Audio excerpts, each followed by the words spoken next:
Hey, Sonny, can you take me to the bridge? On this week's episode of Cartoon Buffoons, I'm Wyatt, and who is here with me today as always? Hello, I'm Morgan. I'm the sick little girl from Balto. Yeah, on the Balto. Yeah, Talk yeah. about I'm Balto on the the past Balto couple kick. days. I said I gotta be careful, or your dumbass is gonna make me watch it for fucking Christmas. I gotta be careful about that. Yeah. Or I thought you were going to say you're going to catch diphtheria, but, What the? that's the disease that they're trying to cure in Balto. Fuck. Yeah. Okay. Yeah, it's like a turn of the century. It's like gone now because we have vaccines and stuff, but For who knows how long, given the state of America. I mean, yeah, you are right. And Alaska, they're not doing too well in terms of that shit. So I guess we'll see if history will repeat itself. But we're here not to talk about Balto, but to talk about Class of 3000. We're here. Sing. We're finally at a cartoon that people know exists from this era. Yeah. So, Morgan, I want to ask you first, of course, what's your history with this show? Actually, you know what? What is your history with Mr. Andre 3000 himself? With Andre 3000 Benjamin? Yeah, Andre Benjamin himself. What's your history with him plus this show as well? So I am, for those unaware, I've never mentioned it once on the show. I am black. Oh. Crazy, I know. But I am familiar with Andre Benjamin as Outkast is one of the greatest rap groups of all time. I'm just gonna put it out there. So I remember vividly, like, when this show was getting announced and stuff, and going, what the fuck do you mean there's gonna be a cartoon with fucking Andre 3000 of Outkast fame? I was fucking excited. Yeah. But yeah, I was like super excited. I know Outkast because the music, obviously, even at my young age at this point. My uncle liked Outkast a lot. When I went to boarding school, actually, the RA there was also a big Outkast fan and would play it like when driving us to places and stuff like that. So I was really familiar. Like a lot of the music, a lot of the albums, and now me as an adult, just saying, even more so. Truly, some of the best music I've ever heard. This motherfucker doesn't stop. Listen to this Flute album that came out like last year and some change ago. That Flute album, crazy, super good. Like I know everyone made memes out of it, like, "Ha, he's putting on a flute album, not a rap album." It's a good ass flute album, bro. Like, listen to him to play the flute. Yeah, it's very funny. But yeah. It's just kind of funny to look up. Like, oh yeah, what was he up to recently? And then it's like, he is an artist with a capital A, I guess. Like, that's the thing that's very important to the discussion of this show. We'll get into it. Is that like that dude is always doing weird shit, and it's cool. Because it makes him feel good. Like, and honestly, like, it's like, so even back, like, even when I was a kid, and even more so now, it's so inspirational to know a creative that does shit because it makes him feel good, and he likes to be creative, and he likes to express creativity.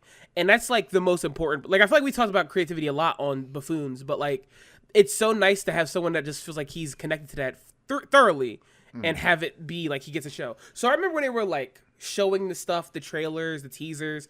I remember having like Andre 3000 as like just himself on like a Cartoon Friday, like showing up to talk about the show. I was like really locked into this show coming out, and I was so excited about it. Also because I had family in Atlanta at the time, even though I was from Philly, who, like, it's cool that the show's taking place in Atlanta. Yeah. So I was really excited. I was like really on it, and I watched a lot of it growing up. I remember vividly like a lot of the songs and stuff, and I don't remember when it ended. Actually, I kind of just realized like one day I woke up and was like, "Huh, this show's just not happening anymore." Yeah, it was one of those because I was so young. I didn't like have the perception to really like dig into it. I feel that way too. Where like, I mean, I guess very similar to you. Like I was a Cartoon Network watcher. I saw those teasers and everything. I was like, cool, Andre 3000, etc. And then like the show coming out, and I was like locked in immediately. I thought the premise was really cool. I thought, the style was awesome. for the show. It felt like even to a kid, it felt like very prestigious. Like they were putting a lot of effort into this. Now, as an adult, I can see that is true, but there is like a charming amateurishness to this that we'll get to. But yeah, the whole what the fuck was I going to talk about? I was on a point and then I completely like veered. Oh yeah, the show ending. Like I didn't, when I was watching episodes of the second season for this podcast here, I was like, I don't remember any of these, so I don't think that I've seen any of the second season. And I'm like looking at the air order, and there wasn't even that much of a schism between season 1 and season 2. Like season 1 ended in April of 2007, and then season 2 began just a few months later in June and July of 2007. And then eventually like the final couple episodes aired like the following year for whatever reason, but and then 2 episodes just didn't air. I learned that the final 2 episodes of the series, Cam Inc. and Two to Tango, just did not air on television. So I have no idea. I assume they must have aired on like Boomerang after the fact, because when we watched it on YouTube, it had a Boomerang bug in the corner and everything. So I don't know. But yeah, so it's one of those shows where whenever I talk about it with friends, it's like the opposite of Squirrel Boy, where people only have fond memories of this show. Yeah. I think I think a lot of the fond memories definitely come from not just the quality of the show, but also this is one of the shows that was murdered because of the Moonanite thing. And I think like a lot of times people like the change of the guard of Cartoon Network, a lot of people associate like a lot of deep-seated and like fond memories with stuff that was unjustly killed before its time because of that. Not saying that this show's unjust, like this show like kind of deserves like the credit it's given, but I do think like that like what could have been-ness of it all is what makes people have a lot of Yeah, I can feel that because there's some show, I don't know, like that happens. I mean, obviously we talk about it all the time, that like Cartoon Network it's in a bad place right now. So there's a lot of shows where it's like, did this deserve to go on for longer? Did it deserve to be canceled, etc.? Like, obviously I don't think anything deserves to be canceled after 1 season, unless it's like a complete bomb. Like, it actually is pretty shocking.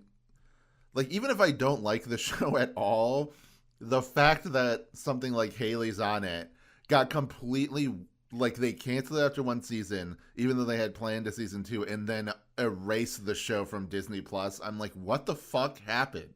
Like, why did that happen? What weird, like, behind the scenes thing happened to cause that show to have to be, like, publicly executed and then deleted from reality?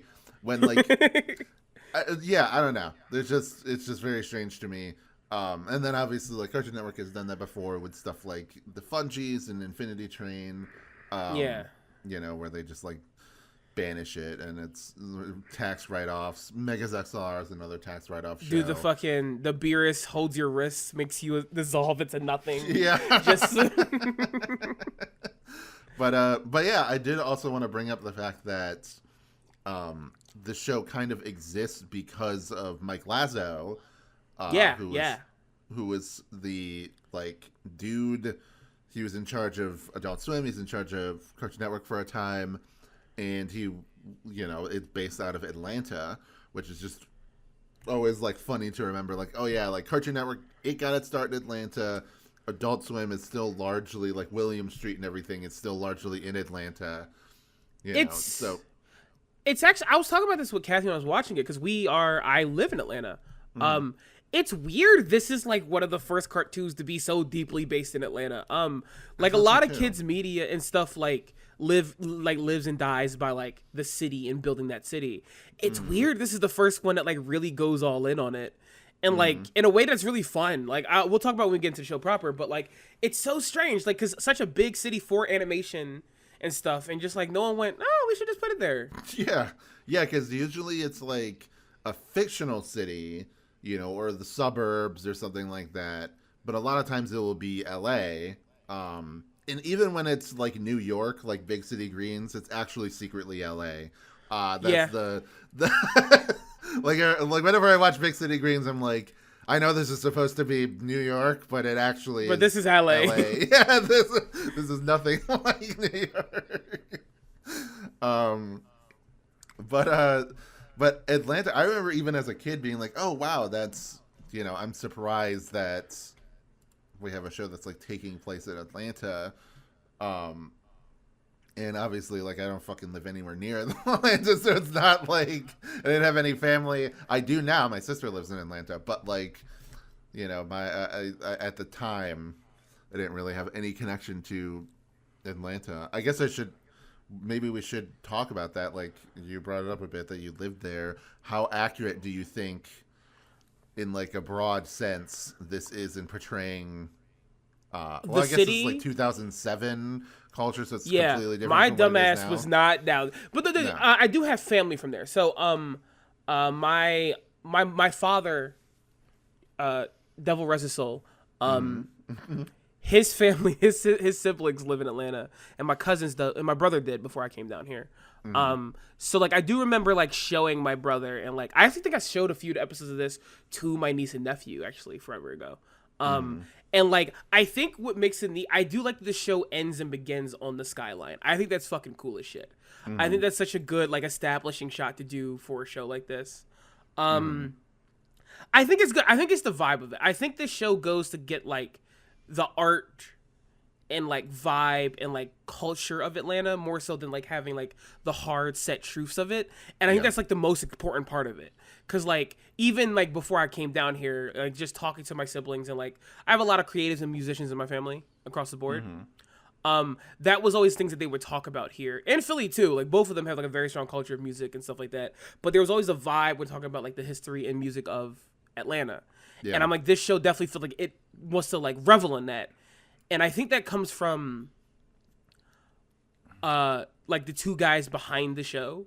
Like not just Ari Benjamin, but also like Thomas Lynch. Yeah. Like being like music guys. I think that's like something cool to have in your show. It's you that like have that connection to music and stuff like that. Yeah. But because I do want to point out that, like as you mentioned, like a lot of people are like, oh, Andre, he created the show, and I was like, yeah, in the sense that he like, I have money and influence, here you go, and then probably was a creative voice in the show, like the direction of the show, but like, he's not a cartoon showrunner, so like he needed somebody that had a finger in the industry. Unfortunately, though, Thomas did not have much. Yeah, like I thought it was interesting, like reading about that and being like, oh, that's why the show is so fucking weird, is because neither of the people making it made a cartoon before, so they were just like striking it out on their own. And that's not to say it's bad. No, but it's a very weird, offbeat show that does not feel like anything else that was on the network at the time. I think it almost helps. There's like I was like reading stuff about it, and they had like directors and stuff who were veterans in it. And they were like, hey, so we're going to be on and I'm going to direct a few episodes and I'm going to like produce a few episodes. And I'm going to show you guys like both Lynch and also to some degree, Andre Benjamin. I'm going to show you guys how this thing goes as we go. I'm going to teach as you go. And one of my favorite quotes I got from Lynch was when he admitted, he says, yeah, I feel as though I made every single mistake possible when running and producing a show. But I think it truly does add a level of like, it makes sense for what the show is, if that makes sense. Like, the show is about the creative process in a lot of places. So having these guys literally learn the creative process of animation as they're making it kind of adds a level of authenticity that I'm like, this rules. This could not be done today. This could never happen today. But I think it's rad that it did happen. Like, this feels like the, and we'll talk about this more like down the line when we get to like Seeing Real and other stuff. This show feels like the bookend of the like the pre Moon and Knight panic era of Cartoon Network. This feels like the last show that like, and there's other shows that come later that have good artistry and stuff like that. I'm not saying that, but this feels like the last show where Cartoon Network was allowed to go, can we just throw something at the wall?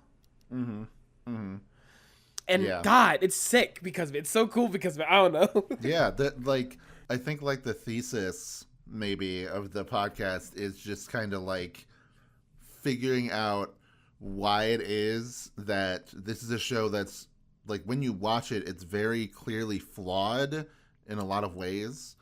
Like the jokes don't always land, the pacing is weird, etc. Like character, like there's just like problems with the animation, things like that. And yet, something that's way more technically proficient, like a Squirrel Boy or like a My Japanese Monkey, people fucking don't like those shows. Trust me. They don't like those shows. They keep on like before we talked about them every single time. Like, are you going to do this piece of shit show? Like, I fucking hate this Squirrel Boy. Like, it's so funny. Everybody loves Class of 3000. So there's some element to this show that makes people root for it, despite like seemingly obvious flaws. And I think that that's the heart of the show, and at like the heart of its enduring popularity is that there's just some ineffable thing to it that's related to like what we've been talking about with its artistic side and like its relationship to Atlanta, and like the personality of the lead creative Andre Benjamin, like in charge of it. Like all of these things sort of culminate into a show where it's impossible to hate it, you know? Yeah, like I don't know. It's so nice. It's like if a concept album was a cartoon. Yeah. And it's rad because of it. Like, and I talked about this like before we did the show. I talked about this in private, I think, to you specifically. Is that like this show is crazy because it's a thesis statement of like, yeah, guys, I know you guys don't have like a big animation budget and people go crazy on that. I feel like a strong character design and silhouette does a lot of work. Like, I don't want to like be like. There's some episodes of the show that just aren't animated well. There's sequences of the show that just aren't animated well. They look very stiff. But also, every single shape and line and character design is so well thought out and balanced that you kind of just stop fucking caring. Like it's interesting. We specifically some of the music shots, like some of the music videos in the show. I'm like, this technically does not look good, but the music, sound design choices are so good. Who gives a fuck? Like, there's some music stations that like everyone's just stationary and their mouths are moving, but they like hire these artists to do a different style of art that looks so cool and looks nothing like the rest of the show. You go, I don't care. Yeah, I always thought that was like cool. Again, like I don't know what this thrall this show has on like the child mind, but for some reason, like I thought it was cool. Everybody who watched it thought it was cool. Like I feel like everybody was just like more accepting and vulnerable. Obviously, like any child is going to be. I'm not going to say like children today couldn't possibly comprehend, this. But it's just like interesting as an adult who considers myself very open-minded, is like, whoa, this is kind of strange when I'm watching it as an adult, instead of just kind of going with the vibe. But I'm like accessing my memories as a child of being like, I was totally okay with this as a child, But I think we should talk. Yeah, go ahead. Yeah. Last thing I was gonna say, like, it's just, I don't know. Watching the show made me really happy. Just like from an artist standpoint, it makes me really happy. It made me like I took screenshots. I have like a little thing on like my clip studio. I'm like this shapes to play with, because sometimes the characters in the show are shaped like letter S's in the coolest way possible. I'm like, I gotta fucking get this down. Yeah, because I remember reading that they wanted to make the show look very different from the style at the time. Like the Billy and Mandy or My Jim Partner's the Monkey, like thick outline.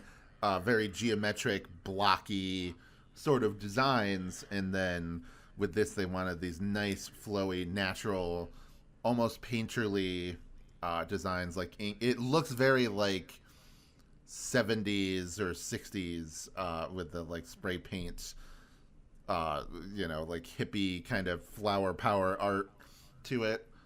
There's just like, I don't know. There's a lot of like really cool aesthetic influences there.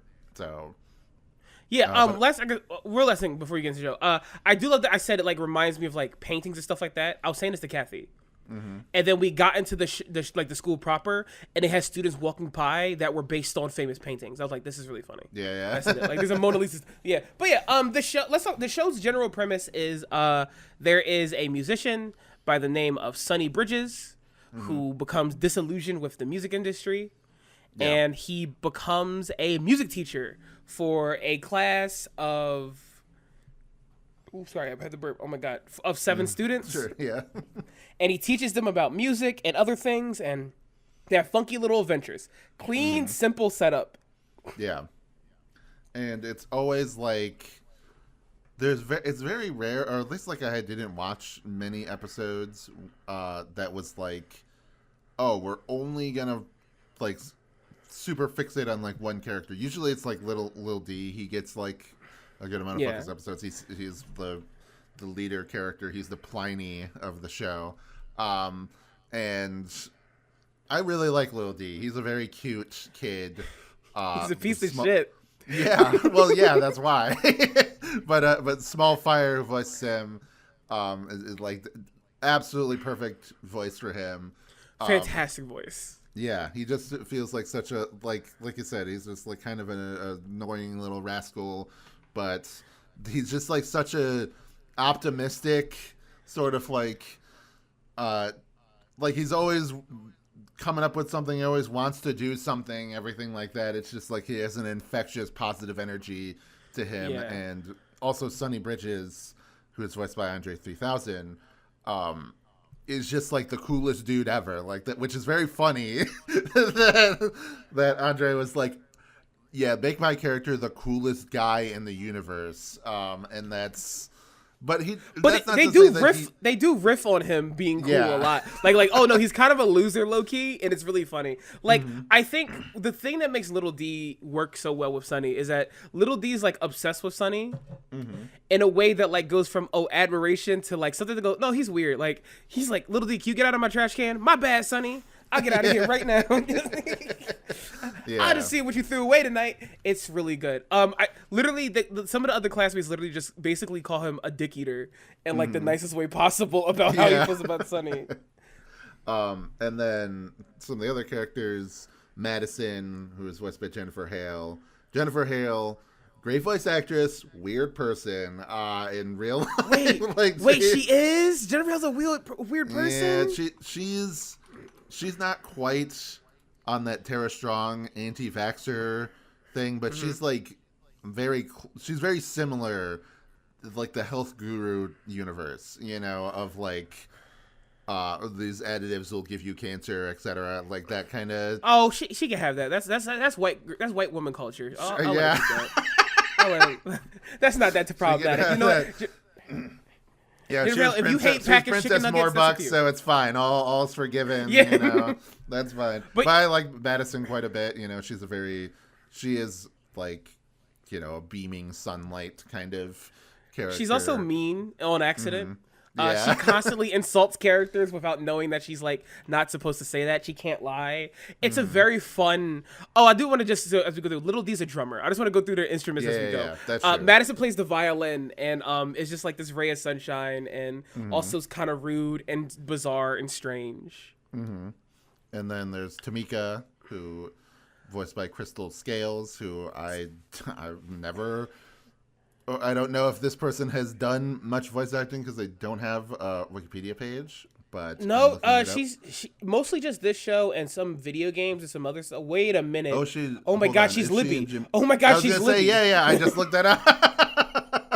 Wait a minute. Yeah, she's fucking Libby. So that's something from Jimmy Neutron. She's also She's also like one of the love interests from Static Shock. That goes crazy. That's one thing I really appreciate about this show is it's one of the first to be like, okay, we're gonna bring on a lot more black voice actors because, you know, this like it's Atlanta. It's just like true, yeah. And you know, so you have Phil Lamar as one of the main characters, but he's a white guy, which is very funny that they're like, okay, we have so many black voice actors, we can get him to voice a white guy. I will say about Tamika. Tamika is a bully, but not really. Yeah. she threatens you with violence, but she'll never do it. Like that's like one of the jokes early on is that like she threatens and it goes like this. Oh, then do it. And she's like, oh, I never got to this point. Whatever. And she just walks away. She plays the harp, and something about having the really aggressive mean girl be like a world-class harp player makes my heart warm. I love Tamika. The performance is so good. She's very Helga-esque. She's very Helga, but she has a crush on none of them. She hates them, and I think that's really funny. And it's what's his name? Eddie, who Edward is the one, Philip James. Yeah, that is like has a crush on her. Voiced by Tom Kenny, of course, doing his like Southern drawl. Let me just say, Tom Kenny voicing a Southern rich white boy from Atlanta. Truly the funniest shit I've ever heard in my entire life. I hate to say it. So when we heard the voice, I asked Kathy, who's lived in Atlanta for most of their life, I said, where do you think Ed is from? And Kathy says, oh, he's from Buckhead. And it came up like a few episodes later, he's from Buckhead. I said, damn, they did some good casting. Literally, whatever like this. Oh, I can't handle this, Mr. Bridges. I must do other things. I'm like, fuck, this is so funny. Tom Kenny is so funny. Yeah, it's like also, a perfect Southern drawl to his voice. What are you gonna say? I'm gonna say, I'll talk about this when we get to Philly Phil. But there's something this show does that not enough shows do, and I'm very excited to talk about it. Yeah. What was I gonna? Oh yeah. Well, another thing like regarding the blackness of the show is that this is one of the only, especially at this time, this is like one of the first shows where I feel like it isn't written by just a bunch of white people writing what they think black people sound like. You know, like it actually sounds like they had real black people in the room writing for the characters and performing for them, you know, so it feels very authentic. Like, even though it is, like, a very, like, absurdist screwball kind of show, that adds, like, a grounded element to it. Hold on, there's something fucking stuck in my nose right now. I apologize. Ugh, it's, I think what it is that this show does something that like just doesn't happen, which is they acknowledge class disparity, which is crazy to say out loud. Like whenever Ed is like this, my clarinet's dirty, I guess I'll just throw it away and call my butler to bring me a new one. And little D is like, yo, Ed, I'm like from the hood, I have no money, what the fuck are you talking about? Like, it's so funny. They're like, oh, we love our rich friend like this. Oh, you live in Bankhead? My father told me it's dangerous down there. And I'm like, fuck. Like, it's a show so dripping with love and knowledge of Atlanta and, like, the black culture. I'm like, this rules. It's, like, really funny. And then Philly Phil, who we've danced around a bit, who is Phil Lamar. Phil Lamar. Fucked up accent. That I had to look it up and be like, what the hell? Dude, it's a fucking Philly accent, dude. What are you talking about? Is this what part of Philly? Okay, so I cover my accent pretty well. You know? Because I don't want to like when I get high or drunk or like I'm tired, it comes out. I'm not trying to like, you know, sound like this, but no, he doesn't have like the normal Philly accent, like the black Philly accent. Right. He has like the what the fuck is it called? It's been so long. Yinzer, is that the different thing than that? Kinda. He has like the Northeast Philly accent. Like this nigga's definitely up by like near Drexel and shit. So like that kind of white Philly accent is so funny because those guys are always bizarre. Everyone feels bizarre. But they also definitely know how to like lockpick a car and like hot wire a car. Like it's so funny. It's such a funny thing. I'm like, oh my god, it's like a cartoon version of the accent, but like, oh my god, it's Philly Phil. This rules. And this brings me to the point I want to make. This show does accents in a way cartoons don't do. Cartoons usually fall between Southern accent funny, no accent. Every character in this show to some degree has an accent. But, like, some of them, not the greatest. I'm going to be honest about that. But other ones have it, like Little D, for example, and Tamika, and also, like, they have accents that are definitely through and through Georgia, like, Atlanta accents. But they sound so different from Eddie because of where they're from. Also, like a lot of side characters, Cheddar Man and like other stuff like this. All these characters have accents of like where they're from, and they're very cartoon versions of them. But it feels like these people could be realistically from the same place, but like just different parts of it. Yeah. And what show do you know would go out of its way to try to get a shitty Philly accent for a character? Yeah. Like, no one cares enough to do that kind of shit. But they did it, and I'm like, fuck, someone was really tapped into what was funny here. Especially, like, at this point. Like, it's absolutely, there would never be any effort being put into that, like, they would give characters, like, broad cartoon voices, and then, like you said, like, maybe if they wanted to convey somebody was, like, a simpleton or, like, folksy or whatever, they'd give him, like, a southern accent.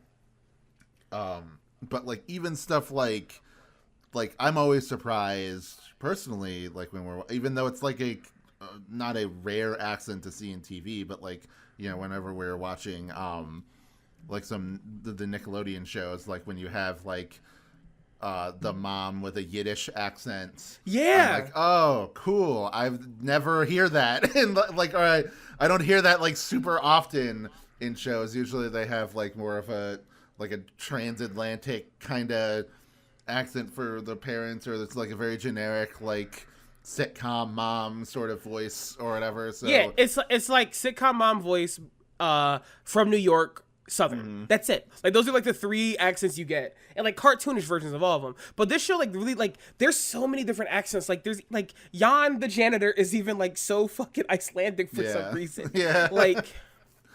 And then the final two characters are Kim and Cam, who are both voiced by Janice Kawaii. Kim playing the xylophone, and Cam playing the keyboard. So yeah, I think a joke in this that is crazy good is we open up on them like seeing Sunny perform in Japan, and Madison says the craziest, most racist thing to Kim and Cam. Yeah. She goes, "Does this make you too homesick?" And Kim goes, "We are from Ohio.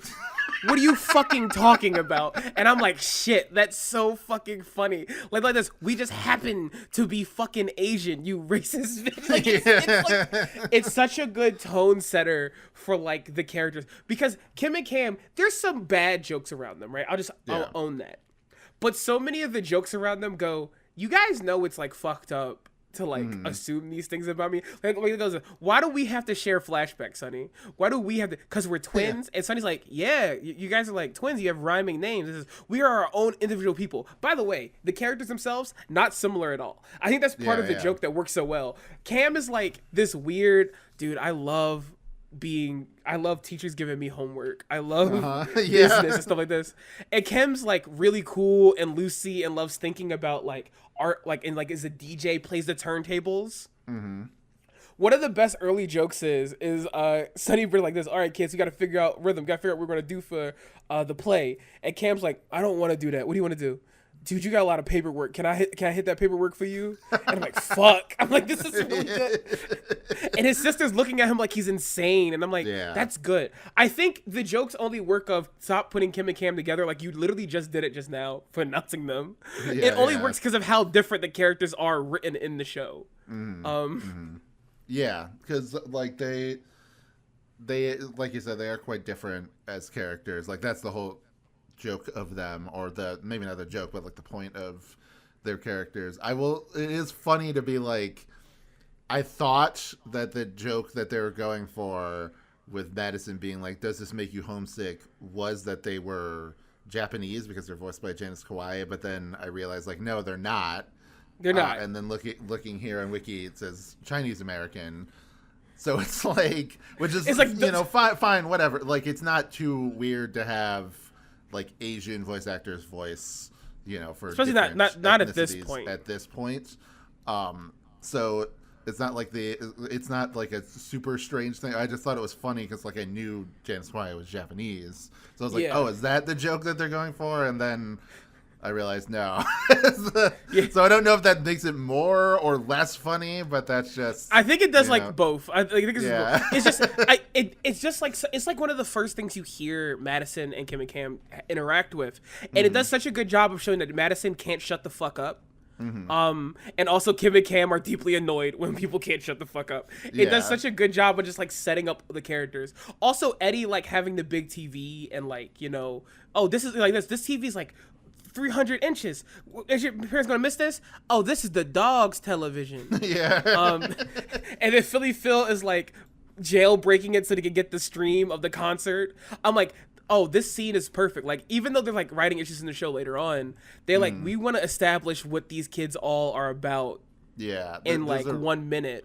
There's a really good. I like a lot of the jokes about how rich Eddie are pretty great. There's an episode like early on in season 1 with like a job fair or whatever, and he talks to a robot that is like giving out like job advice, and it's like, you don't have to work. Your father a day is in your loaded. life. Your father is loaded, and is like, but I want to work. What part of your father is loaded? Is loaded. And it's like, that's very funny. There's a good episode of like they're doing an episode and Sonny's teaching like, okay, so we're going to learn about the blues today. You know, what are you guys sad about? And like, you know, little D6 about like fears of like his dreams in the future. And Philly feels like I'm a nerd. Kim and Cam like sing about like how people can't like tell them apart and they get their own thing. Like they had to share their thing about the blues. And Eddie's like, my life's pretty perfect. I have no issues because I'm very rich. And the full episode is just about like, dude. And Sonny says, dude, I'm sending you to the hood, bro. And he gets down to the hood. He's like, well, I want to go home to my rich television, to my rich home and like all my amenities. That's what my blues is about. People think I don't have problems because I'm rich. And the name of the song of the episode is The Richer Shade of Blue. And I'm like, fuck, this show is actually kind of funny. Yeah. Like, It's good stuff. yeah. I think as far as like other notable voice actors that we need to talk about, Jeff Bennett, of course. He's Principal Luna. Racially not sensitive voices he's Yeah, doing. I mean, that's like, and also Tom Kenny does a lot of in the scene in the beginning of the first episode with Japan, he does some crazy Japanese accents. Dude, there. It's not a pre-2010 cartoon if Tom Kenny isn't getting a little racist with it. Yeah, he gotta get a little racist with it just to be feeling it, you know. Well, yeah, you have Jeff Bennett doing the, you know, his accent there, and you know, again, like, I'm not saying it's great, but Jeff Bennett, like, he does like a lot of different characters in the show as well, like the janitor and everything. So, you know, Jeff Bennett, like, I think like him, Tom Kenny, Phil Lamar, like, there's a lot of like old returning voice actors. This kind of starts to feel in a way like one of the last like big shows that a lot of these guys were in. Very, very true. Because they continue to appear, obviously, as time goes on, but this is the last time that they like dominated the space. In a way, like, because you get to Adventure Time in a few years, and Tom Kenny is an important character in that, but he's not like in another situation. He would be like, he would be Jake, or he would be Finn, maybe even Finn. Yeah, like that. Yeah. We start going to like the voicing of like kid characters should be voiced by child actors. And that has its own pitfalls and issues, but we won't talk about that. But like, yeah, Kevin Michael Richardson is in this with maybe the blackest joke in this entire show. They go to a reverend. His name is Reverend Money. And he's talking about ties and how you should give more money while he has a gold grill on and a fancy car with gold plated spinners. And I'm like, this is the blackest joke I've ever seen in the world. This like this, everybody come and give upon God and me, as he's like dripped out in rings and stuff. I'm like, all right, damn, this is some nigga shit. Okay, I'm down for this. So like, this is like, there's also Phil Lamar doing Cheddar Man, which has the funniest joke in the show. A few episodes in, Cheddar Man's like this. Yeah, I'm selling movies out here. Hold on. He says, we got Harry Cheddar, which is about a wizard going to school. Yeah. He says, we got Gone with the Cheddar Man. And like, he says, do you got Wizard of Oz? And he pulls out a witch outfit. He goes this, Lil D, give me 3 hours. I'll be right back. And Throughout the episode, we cut to him dressed as like monkeys and other characters from the Wizard of Oz going, "There ain't no place like my hood. There ain't no place like my hood." And I'm like, fuck, man. Like, it's so rare for a show to be this black sometimes. Like, listen, man of my soul, my DVD guy saved my life a few times. We all got that cousin, I sell illegal DVDs. I have a DVD I posted one time in our Discord that like had a bunch of characters from Marvel vs. Capcom that were not in the Avengers bootleg I had. But I feel like the guy just Googled the Avengers and put a picture there. And it's crazy. There's fucking Superman on the cover of that thing. I'm like, he's not even Marvel. Yeah. I have a respect for the people that sell bootlegs out the back of their car. And I'm glad the show had that there. I thought it was going to be like Marvel versus Capcom 2, like the characters on like screen. Sometimes I was like, what the fuck? Like Sentinel and Jill Valentine from. Dude, is that fucking Ryu? Is that fucking Ryu there? He's not next to Tony Stark. Don't worry about it. It's such a good bit. Yeah, I mean, it's just good stuff. Like I said, it's just even from an outsider perspective, like I just like seeing like more diverse shows, like in the sense of, you know, in every sense of the word, like because it just gets boring seeing like the same thing produced by the same type of people, you know, just over and over again for, you know, your entire fucking life, like your entire childhood and everything. So it's just like, you know, it's not, and it's especially nice like in the modern day when you have you know, a show that we both love, like Craig of the Creek, where the creators are white, but they make space, like they take a step back and are like, all right, everybody on the crew, you sort of get to put in your own like personal touches into it. And, you know, the lead writer, Jeff Trammell, you know, it is like that. I just appreciate that so much. And people get so angry about like diversity and everything in cartoons, and it's just beyond being stupid and racist. It's just so boring to fucking only like limit yourself. It's just so pathetic, boring, and depressing to just want to like limit your experience to like one like that's not narrow the world. slice of. Yeah, like it's not the world we live in, and like you get so much better. Like I don't even want to say content, art. You get better art when you have people working on cartoons like this, because it shows you like different aspects and stories and like things that could happen, and they're funny as hell. Like we just talked about All Grown Up not too long ago, but like without like the Jewish viewpoint in that show, we would not get the funniest jokes in the world. There are jokes in that show that only work because we have a Christian and Jewish people working together. I cannot express enough how much Chucky complaining about not having a Christmas tree and Tommy looking at him like he is crazy is not the funniest thing in the world. Just like, bro, I don't care. I'm like Jewish as shit. We don't celebrate this. We don't.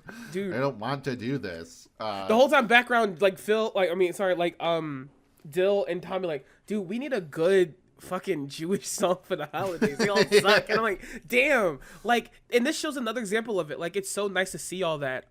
Side thing, I did find out that this show shared some writers with Scary Movie 1 and 2, which is the most unsurprising thing I've ever heard in my entire life. Another two very black movies. That's the I don't know, that just, I have not seen those movies in so fucking long. The Scary Movie, just you mentioning that, I'm like, my God, that brings me right back to 2003. Yes, like it's such a time capsule of like when the show was close to being made and stuff. Like, you know, that makes sense to me. So we did talk about it vaguely, but this show, every episode has a music video in it. And each one has like a different art style, stuff like that. And it is so gorgeous. It is so gorgeous. Some of them, go ahead. Well, I was just going to say that like, regardless of the some of the songs might not be like great. It's still just like cool as fuck that they do it every single episode. Yes. And it really commits to being a show about art and music to like a heavy degree. And I feel like that's necessary, that they like go all in. in whatever way that they can. But continue. Yeah, like if I showed you guys a screenshot of every music video, you would go, "This is a different cartoon." The one that got me feeling the Fight the Blob episode is the one that really got me with that. The song's really good, and halfway through the song, they do like a kaiju thing where all the kids are just like, no joke, like Ultraman supporting soldiers. Yeah, and like they summon a giant robot, and like listen. A lot of cartoons, when they do like the kaiju thing, it's always really racist. Yeah. This show does not lead into any of like the racist visuals. Like, cause like if you watch Ultraman or like Godzilla, you know the soldiers and other political workers and stuff that usually like be there and stuff. They just dress like that. They don't got their way to dress like a shitty like racist Japanese version of it. You know? Yeah. Like they just dress like soldiers and stuff.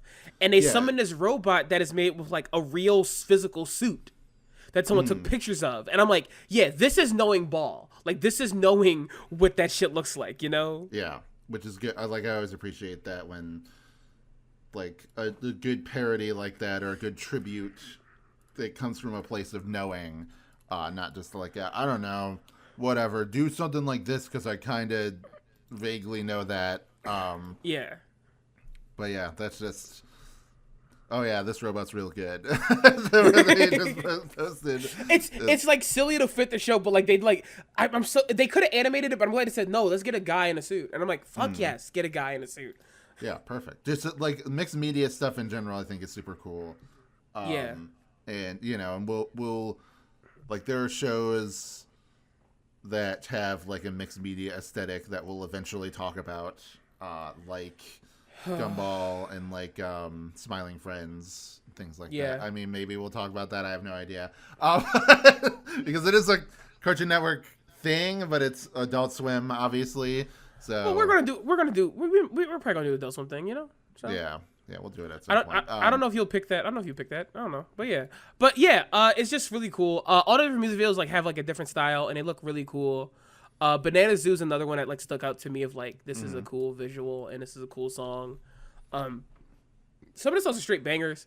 Yeah. I also found out that when they were making the show, they were like going for like specifically the jazz style, like with some hip hop influence, but like they wanted to get the jazz and blues vibe of it, and they worked with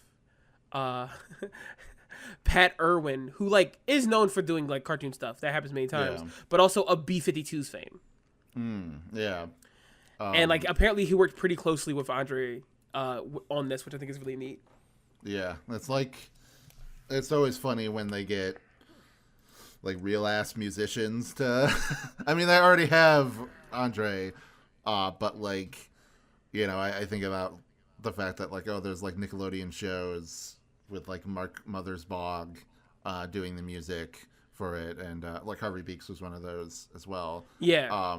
And just like things like that, I always think is very interesting because it's like, oh yeah, these guys, they probably don't get that much work anymore. Maybe their bands are disbanded and everything. So this is kind of like how they, make ends meet. It's the same thing as like, oh yeah, all these like the old guys who used to be animators, making pilots and doing that stuff that we've talked about like throughout the 90s and 2000s. What are they doing in cartoons now? Well, they're like storyboard revisionists, or they're timing. They're doing like these sort of like technical grunt work jobs where they're not like very forward facing, but they still are like an important part of the production, because it's like, well, we still have to make money. So yeah. But also this show, like for musicians too, like they had there's two things I wanted to like speak on. One was apparently this show has like a deep, and I knew this from my personal experience, a lot of like musicians who work now have a fond memory of this show, black musicians specifically. Like Tyler the Creator has spoken about like how he knows all these songs. Yeah. And like how this was like inspired a lot of his stuff. If you see like specifically like Chromacopia and like the stuff that he's doing now, you can see a lot of that vibe in there. It makes me like I don't think it's fully out of the question something will happen with this down the line, be it a concept album or whatever. I think so, because like Andre Benjamin has said, like when people have asked him like, will there be a revival of this show, he's like, stay tuned.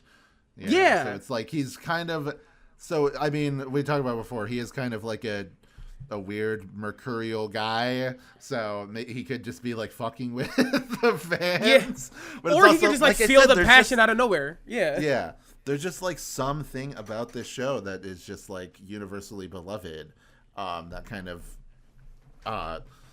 just like supersedes whatever flaws could be with the show. This is genuinely a show where like if I don't know if they would give it the budget that it deserves, but if it was given like even like a modest budget, you know, even if it like looked like as good as like a normal Cartoon Network show, like a modern one like Craig of the Creek or We Baby Bears or whatever, and they like tightened up some of the writing and everything like that, maybe it would lose its soul along the way. I don't know, but I could see it being like a revival of it being like as good, if not better, than the original, just because there is some flaws in the writing, in the characters and everything, where it's like I enjoy the characters in a broad sense, but I don't think, other than Lil D, I don't think that there's any one character that I like really connected with. Yeah, no, like I agree. It's one of those shows that like we talk about the like 2 seasons effects and stuff like this, right? Mm-hmm. If this show got a 3rd season, it'd be crazy. Just because like it wouldn't even just be like they get to know the characters. I think it would just be them getting to know what the fuck they're doing. Because we have people who never worked on cartoons, but yeah. Yeah, I think season 2, like there's some really good episodes in that, and then the finale I really enjoyed, 2 to Tango. Like I thought that was probably like one of the funniest episodes of the whole show. Super funny. Yeah, like, you know, I really enjoyed that. And I'm looking here, and you talk about the jazz influence, and I didn't even put this together, but like Andre 3000 specifically pointing out Fat Albert and Peanuts as inspirations, and I'm like, that Peanuts, even though Peanuts takes place in like Minnesota or whatever, it is like just such a jazzy series, you know, like I just think of like jazz music when I think of Peanuts, so that's like, to me, like it's a good musical identity for the show, that it doesn't just go, it has like multiple different genres, but it all feels very like earnestly in that Atlanta zone. Like it doesn't feel like what Peanuts is to like comics, you know, this feels like it is to like a notebook or even graffiti in a lot of ways. Yeah. You know, like you ever see like a very beautiful portrait like in a jazz club? This is such a black thing I'm saying, but like there's always like that those like paintings and stuff you see in jazz clubs. This feels like what that is to this show, with like the comic panels is to Peanuts. Like it comes across in that way. And there's also like a lot of reverence for animation and art like that in this show. We talked about the music videos. The fact that they have like guest directors on to like direct the music videos is so fucking cool. Like we just talked about what's it called, Plastic Man, but like Kyle John Baker came on and directed one of the music videos. What is his name, the El Tigre guy? Fuck, my brain is going. Jorge Gutierrez. Yeah, Jorge Gutierrez comes on and directs a music video. Charlie Bean, like having these people come on and like do that, like these writers and like directors and even comic book writers at some point come on and do like these very abstract panel by panel like music videos. It's so sick. This is a show that loves music and it loves animation, and it's so crazy to say that like it's like that's like a selling point, but it is. Yeah, like Jorge, I see him on Twitter and everything, like he still is posting like fan art and stuff of this show. Like just last night, which is funny, I saw him retweet some fan art of this show. I was like, it's an omen for us doing our episode tomorrow. So it's like even though he just did like the music video in it, he still has like some connection to it. I did want to say, like, you know, they have an episode that's like a reference to the Robert Johnson like selling your soul to the devil thing. Yes. But with Lil D, I think it's interesting that the song that they went for was not a rock or like a blues song. It was like, it's very weird. It's like, it's my favorite song too. It. Yeah. It's like a fuck. Okay, so it's like a Tech Nine song where it's like this dark, moody song that has like singing and stuff, but it turns into like a trap rap song, but like in the most commercial way possible. It's like all we want is your soul, and like they're singing and stuff, and Little D comes like this, oh my soul, I got that, and just talk about how he's gonna sell his soul and stuff for this fame, but it turns into a commercial. Yeah. Like, so I don't. There's something so cool about like, yeah, no. The issue isn't that rap music is commercial. The issue is that Little D is rapping and it's slowly turning into a commercial as he keeps going for it with the record label. And I'm like, fuck, that's so good. And I love that like he finished singing and Madison goes, oh, what was that? He's like, that's my music video. Oh, you made a music video? I didn't know that. I thought this was an ad. And I'm like, fuck, that's really good. Yeah, it is funny to think like how much of the criticism of the music industry in like the early 2000s was centered around like commercialism and like, you know, people losing their soul and etc. Like the Josie and the Pussycats movie, like that's the entire premise of that movie is that like you're getting brainwashed by these record companies or whatever. And then now it's like people have made this joke before that we've gone from like subliminal advertisement to like superliminal advertising. And then you just have it where it's like, oh, there's streamers on Twitch that are, you know, the U.S. military is like advertising on their streams. Jeez. You know, it's just like gotten to that point because they're like playing Call of Duty or whatever. So then they're like, anyway, this stream was brought to you by the U.S. Army. And I was like, do you want to kill innocent people in real life? Would that be cool? No, not particularly. Not particularly cool in my opinion. But yeah, like it's, I don't know. There's something so radical about the show in that standpoint. There's a lot of jokes in the show about like, hey, we have to make an ad for funding for the school. What? Yeah, we have to make an ad. And they're like, oh, you did such a good job. Here's the funding for your arts program. $300. Literally so a joke in the show. And the teacher's like, thank you so much for $300 for us to have this program. The first joke is like this. Hey, your teacher got arrested, so we're going to get you a new teacher, but we can't afford it. So if you guys can find a teacher who will work for free, that'd be awesome. Because that's our budget this year. And I'm like, God damn it. It's kind of a fucking depressing how little things have changed for the school system. Yeah. Oh, wow. I'm looking at some of the other, like Peter Chung did a music video for it. John Kay did a music video for the show. Oh. I mean, bad guy, but, you know, hey. He has an artistic style, you know? Yeah, but yeah, just like it's cool to see, like, yeah, they really did, you know, that's something that's why I'm saying it deserves a really good budget and like really stylistic music videos if it ever comes back. I'm not sure if they would want to do that, especially because like just thinking about it, like Disney, they kind of dominate when it comes to shows that are also musicals, like Phineas and Ferb and like Primos and stuff like that. Like those are you know, and they usually stay in the same style of the show. Yeah. When the characters are singing. I think this would do good in a movie. I think because we have so many like very talented and rich people interested, like Tyler the Creator and like Andre 3000 himself. I think a movie where like they get like a lot of like musicians we know on and like animators we know on to just like have it be like a plot and they like have multiple like 4 to 5 music videos in the movie. I think that would be like the ultimate way to do it. And I think that'd be really fun. They should get Cartoon Saloon to do they're the Irish studio that did like Secret of Kells and Song of the Sea and like Breadwinner and Wolfwalkers and stuff like that. Like they just have a very similar style to this show because they're influenced by like this era of Cartoon Network. Yeah, and they also did do some work on Skunk Fu, which is a show we may or may not talk about. I honestly don't know if we're going to talk about that. No. You can't make me. You can make me, actually. You actively can make me, but I would rather you not. But I guess there is also this show is so cool because we're getting to see in real really fast. Yeah.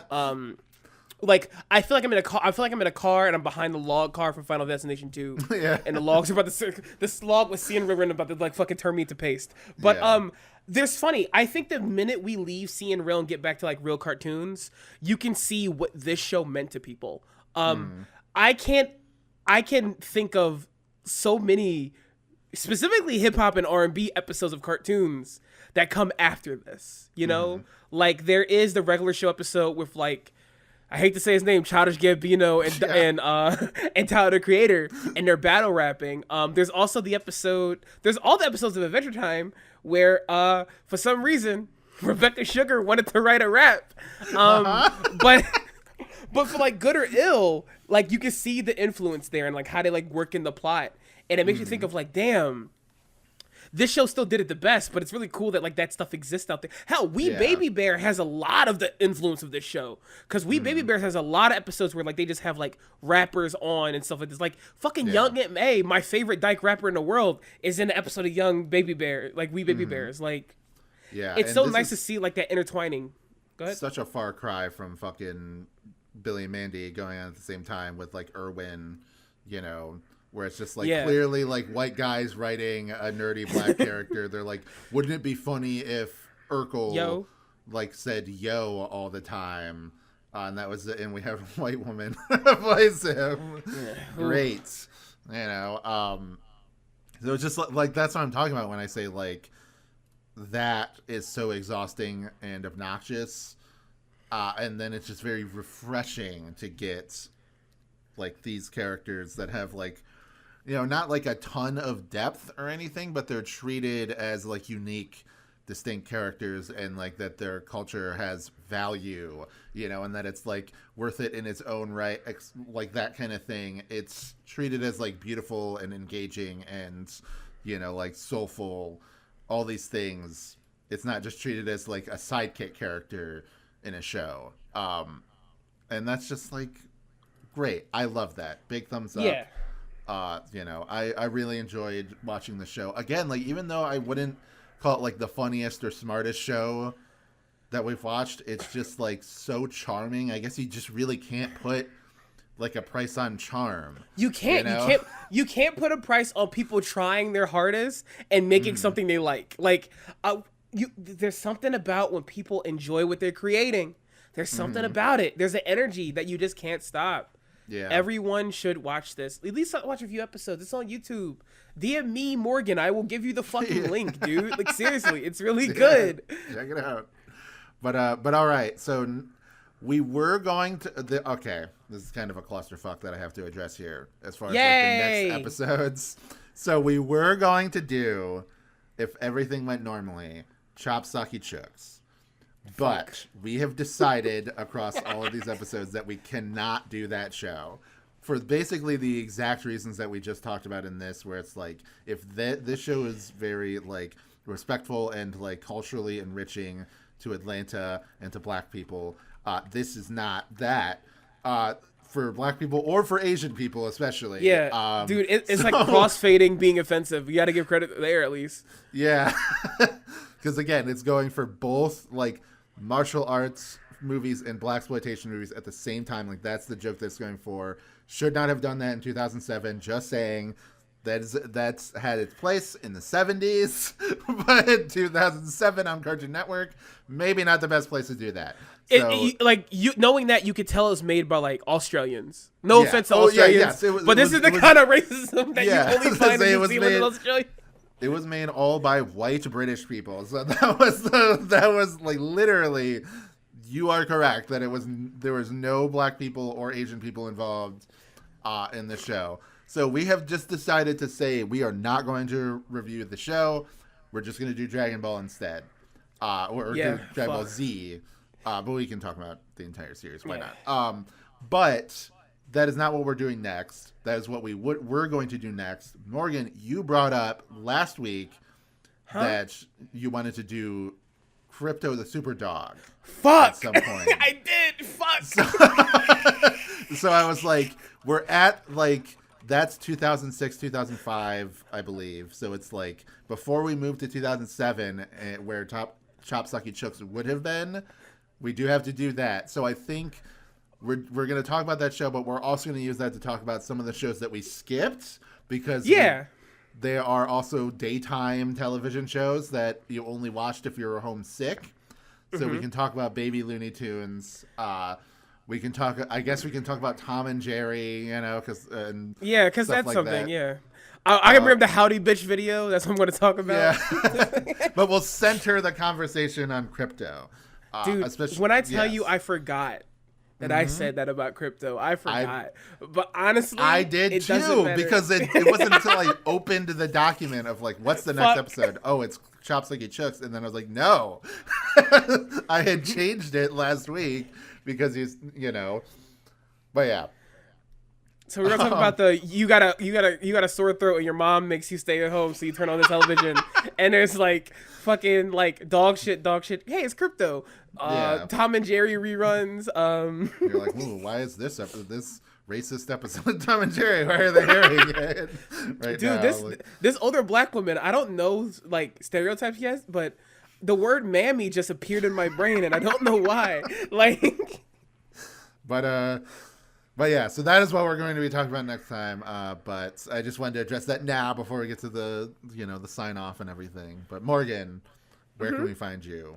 Hello, you can find me at Girl Next Door on Tumblr. You can also find me at the same name, Girl Next Door, on Blue Sky. But you have to hurry. I heard that the devil is building a record label on top of Blue Sky and will be utterly destroying it. So you got to get there quick before I sell my soul. It's mostly me talking bullshit. It's also me getting politically angry recently because of the American government. Yay! Will not go into detail because I don't want to get in trouble. But yeah, like I also post about vampires and Pokemon. I'm drawing some Pokemon again. Wyatt, where can we find you? First of all, I'm really sorry that I had to derail this real quick, but I was scrolling on Blue Sky and somebody posted an image of the villain, like the shadowy villain from Zootopia 2, and it's like first new look at the villain from Zootopia 2, and the reply to it, like the quote tweet or whatever, quote was Es el fantasma del feto abortado, which I say in my very American accent, which I immediately knew meant the ghost of the aborted fetus. Talking about the famous Zootopia abortion comic. I looked up Zootopia 2 on Blue Sky to find the image, right? And instead, I see Nick's huge knot fucking the goddamn rabbit. So I guess I'm going to just not find the post. Oh, yeah. And there's a snake climbing into Nick's ass. Never mind, dude. Who gives a fuck? This guy has a lot of porn, bro. I'm here for it. I think porn needs to exist. But holy shit, guys. Come on. Yeah. It is funny that a lot of times, get the like, okay, yep, there's some boobies, there's ass, there's some bush, etc. And then sometimes it'll just be like a completely normal, like maybe a cheesecakey kind of image, but otherwise like not pornographic, and that will be like flagged as well. I'm like, come on, where are we? Yeah, and then you scroll down further, and the fucking giant lady from Monsters vs. Aliens is like absorbing someone into her asshole or some shit. That's like and not honestly, censored. that's what I want from the internet. But yeah, go ahead, White. Where can we find you? Find me on Twitter and Blue Sky at WazRanger, WAZP Ranger. It's mostly stream of consciousness stuff, but I do post about videos I'm making or podcasts I'm in, which is a lot. So for videos, if you're on It's Only Magic right now listening to this, you can also find my videos there. I do cartoon retrospectives. Hopefully my Stugo video is out at this point. I'm trying to get it out before June, so this should be airing in June. So there you go. And then some of my other videos, like I did one on Control-Delete and how gamer humor is bad. And I did one on Primos. People seem to like that one. So check those out. Those are some of the ones I did this year. If you are interested in this podcast, and you're listening to it on the free feed, for just $3, you can go and listen to that crypto episode. Crypto the Super Dog, by the way. Not any other form of crypto. Go and listen to to that right now for $3 on It's Only Magic Patreon. If you only have $1 but you still want to support me, that's okay. You still get Wow Cool Robot, which is me and my friend Wayne going through every single robot in existence. There's like over 100 episodes. It's crazy. It's a good time. I would say like half of them are Gundam related robots, but that's fine. Sometimes you get a Transformer in there. Sometimes you get a Yu-Gi-Oh card in there. Y'all should do Chobits. Y'all should do the Joan from Chobits. Did we do that? I don't know if we've done. I know we've done. I don't know. Like, yeah. With the pussy button, you would know if you did the pussy button robot. Yeah, I feel like. And Wayne is like he is a fan of like Cardcaptor Sakura and like some other Clamp stuff. So maybe I don't know. Chobits. Only thing I remember from that is the opening theme. So. It's kind of a banger. Yeah. Yeah. Dude, I'm about to put that shit on once we get done. Yeah. But yeah. Thank you. So there you go. Thank you for watching, etc. What are you gonna say? Yeah. Thank you for watching. Next time we're gonna be doing crypto, and we're dropping Buffoon coin also. Don't believe what White said. We're dropping Buffoon coin to the moon, everybody. Yeah, we're doing a rug pull, everybody. Come on in, invest in Buffoon coin. All right, see you next week. Bye.